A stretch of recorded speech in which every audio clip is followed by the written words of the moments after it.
morning, or depending when you're watching this, good afternoon, good evening, or good night. My name's Ross, and as always told, out of voice for radio. So today, we need to take a little bit of a look at some lovely new promo cards which are coming around. We've had a bunch of weird promo cards gone and been revealed, and I do kind of pride myself on bringing you all the news on this channel, so it would be frankly a little bit rude of me if I didn't do so today.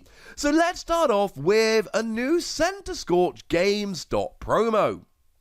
And I'll be perfectly honest with you here, I am not sure how excited I am about this GameStop promo.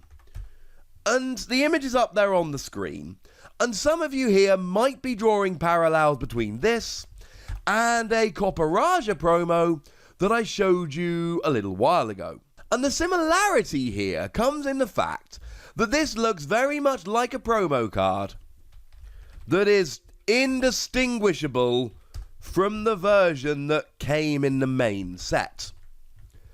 You see, this promo card here doesn't have any kind of promo numbering, and it doesn't have any kind of set symbol here, and it appears to just be a non-holo version of the Centiskorch that came around in Sword and Shield. Except some of you might remember that the Centiskorch that came around in Sword and Shield was not a holo card. So why? Like, genuinely, what's special about this card? I honestly don't know if there is anything about this. Now, the reality is, like these promos tend to be, it's going to be given out in a little plastic pack. And if you open the plastic pack, it becomes indistinguishable from a regular Centiskorch from Sword and Shield. And I don't understand this. It's got the big announcement in the shop. Shout out to Primal Luger over at Poker Guardian for the images. And you spend $15 on Pokemon trading card game products through October the 8th. You get yourself a special promo card featuring Centiskorch. But unless I've missed something, and please, please, please correct me in the comment section if I have missed something, there is absolutely nothing about this which is different. It's not a jumbo card. It's not holo. It's not got a stamp. It's not got special numbering. It's not got a special set symbol. It is just Centiskorch from Sword and Shield. Now, for what it's worth, Centiskorch from Sword and Shield is a very cool card that I like very much indeed. For a single energy, minimum, you discard one card from the top of your opponent's deck for every fire energy attached to Centiskorch. So you use cards like Welder to pile energy on, and when you get enough energy on, I mean, you start immediately. But you can, if you don't get knocked out quick enough, be discarding 3, 6, 9, 2 from Welder, 1 from your hand every turn, cards on the top of your opponent's deck, and the more you mill, the harder time they have, and then you end up winning, and yay! I like Centiskorch. Incidentally, if we ever get a way to accelerate lots of energy really quickly, which I don't think we've got yet, but if we ever get something like that, be on the lookout. Remember this card, because this is absolutely the one that is going to take advantage of it. I'm not saying it's the only one, but this one absolutely could. There's got to be a deck somewhere using stuff like Welder and Turbo Patch. Remember, Turbo Patch only accelerates to basic Pokemon, so make sure you do so before you evolve, where you just go absolutely nuts. But nobody seems to have found that deck yet. But it's still very cool. Speaking of very cool, it appears that the Pokemon Company have gone and started sending out a thank you Hydreigon promo. How lovely is that? The answer, of course, is very. Now, this image does come from Playscape Games, the lovely Stephen Kent. We like Stephen Kent. He is a very lovely dude. And essentially, If you run a store and you order the Q3 marketing kit for Darkness Ablaze, you get given a bunch of these cards. Now, I've seen reports that stores have been given 100, but I've not been able to confirm that number. But 100 is what I'm generally being told. I might hit up Stephen Kent, see if he can elucidate any further. But they've got the thank you stamp on, and this is clearly Pokemon's way of saying, both literally and figuratively, thank you. Thank you to the stores that have kept going during the pandemic when events and tournaments haven't been on. Thank you to the players who have kept playing and who are going back to the stores now that we can start going back to some tournaments. Thank you to everyone that's kept the Pokemon trading card game going at a grassroots level in stores while the pandemic has really stopped us going and playing around in stores like we would otherwise usually be doing. And how lovely and awesome and cool is this? This is wonderful. I mean, for me, it's quite jarring, honestly, because this is not how Pokemon stamps generally look. Like with everything, like with every company, Pokemon have their general kind of design, and most of their stamps look about right. This one doesn't. This one looks very, very different to their usual stamps. But that's kind of awesome, is it not?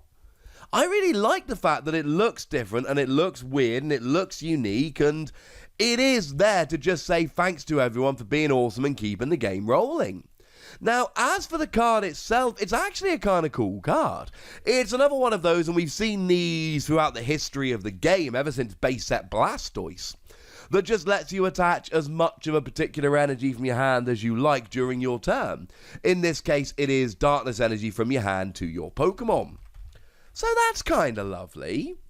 And at the moment, I think we're just not in the right format for this. I think at the moment, we're just not playing Stage 2s as much and as readily as we might otherwise be. Because this is the kind of card, I mean, the M-Maw that did this went and won Worlds, and the Blastoise from Plasma Blaster went and did this, went and won Worlds. We've seen a bunch of Pokemon with this kind of ability win the World Championships. But apparently, we're just not in the right format for it at the moment. But keep an eye on it. This seems like the kind of card that could come back round again. And then friend of the channel, the lovely Antoine Boulet, has gone and shared some lovely posts that they received. You see, Antoine got sent in the mail this week a lovely pair of cards. And what we've got here is a stamped version of Professor's Research, which is lovely and cool and all of that. But far more excitingly, the 2020 Players' Ceremony card. Now, my understanding here is that these were given out to all of the players that had earned Japan's equivalent of championship points, and they were just sent out in the mail. Obviously, can't go and pick them at tournaments, etc., etc. at the moment for various reasons. Now, Antoine, of course, being awesome at Pokemon, Antoine is awesome at Pokemon, has actually gone and got the collection of all three of these now. They've been going for 3 years, so if you want to see all three of them side by side, this is what they look like. Now, as for the card as a whole, and, you know, shout out to Antoine, next year, gonna have a playset. But what the card actually does is we're talking a stadium card that says once during each player's turn they may draw 2 cards, but if they do, their turn ends. And okay, that's not some kind of phenomenal over-the-top card. I mean, Rose Tower will let you draw until you got 3 cards in your hand, so Rose Tower can actually draw you more. But given that Battle City was flip a coin if heads, draw 1 card, and that saw play, and Tropical Beach was draw until you got 7 cards in your hand, but it ends your turn, and that saw play. I mean, I've done a video about Player Ceremony, I'll link it in the description. Come on, remember. And it's a kind of cool card, and what I said basically then was that if you're playing some kind of stalling deck that doesn't want to attack, like the old style Wailord EX decks, although they're expanded with Tropical Beach, why not play something like this? Now, incidentally, this is now the 3rd year this promo card has been given out in Japan, And as it stands at the moment, we haven't seen this card outside of Japan. It's not, or at least we've not been seen in North America, Europe, etc. This card just doesn't exist over here. And given that it hasn't been brought over the previous 2 years, I think it is an extremely safe bet that it is not going to be brought over this year. Could be wrong, would love to be wrong, but I think at this stage we can assume that this is a lovely promo stadium card which is being given out to Japanese players who are awesome at Pokemon, but is not really in any way, shape or form intended to be given out to anybody else. And you know what? That's okay. So there we go, ladies and gentlemen. 3 lovely promo cards. Not your usual promo cards. One which you would struggle to even tell was a promo card at all. One which is literally just Pokemon saying thank you to everyone. And one Japanese exclusive promo for tournaments which kind of didn't really happen very much. How lovely! But now, ladies and gentlemen, I want to hear from you guys. Are you going to be picking up any of these cards? Do you love any of these cards? Or do you think they're all just a little bit meh? Let me know in the comment section. Go nuts. Be nice. And then make sure you like this video, subscribe to this channel, follow me on Twitter at TheWassy, and Twitch for some live action at twitch.tv/PTCGRadio. If you want to support the channel, get some bonus podcasts and all that good stuff, head on over to patreon.com/PTCGRadio, where you can do exactly that. But by far the most important thing as always, look after yourselves till next time, would ya? Thank you very much for watching. My name's Ross, and you've been watching PTCG Radio.